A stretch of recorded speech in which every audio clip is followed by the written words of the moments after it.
कृपा सिंधु निवेदित रे गीत के गाइछन हरेंद्र जगत, संगीत देछन हेमंत कठा, गीत के लिखिछन गुड़ी बाहाल तरंग छताबरा। ई गीतटा तरंग छताबरार रियल लव स्टोरी के नहीं कराई।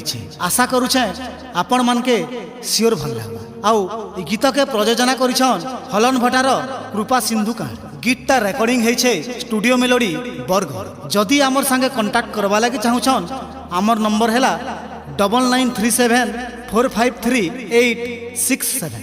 धन्यवाद।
फिर भी तोर बिहा दिने सजनी रे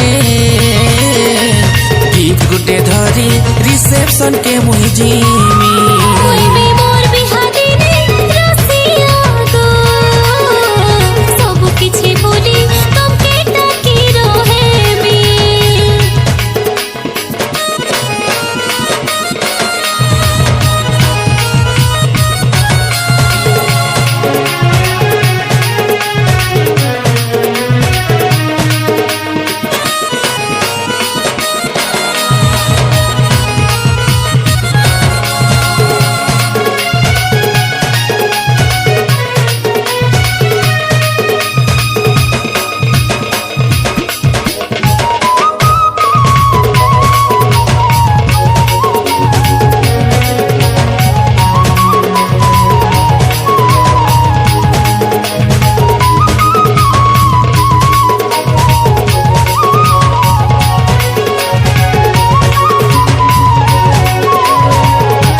फिर भी तोर बिहा दिने सजनी रे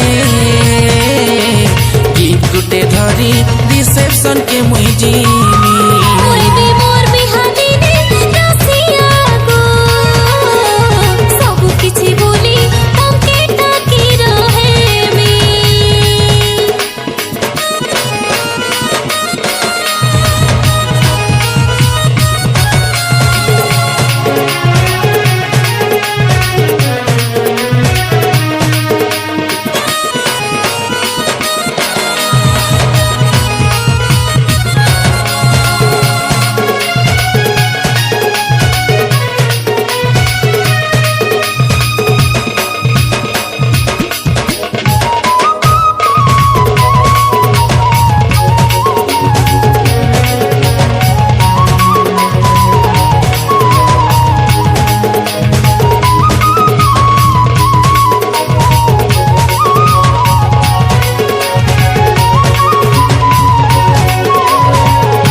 धरी रिसेप्शन के मुई जीमी मुई भी मोर बिहा दिने रसिया गो सब किछि भूली तमके डाकी रहेबी फिर भी तोर बिहा दिने सजनी रे गिफ्ट गुटे धरी रिसेप्शन के मुई जीमी मुई भी मोर बिहा दिने रसिया गो सब किछि भूली तमके डाकी रहेबी। Thank you very much friends for watching this video.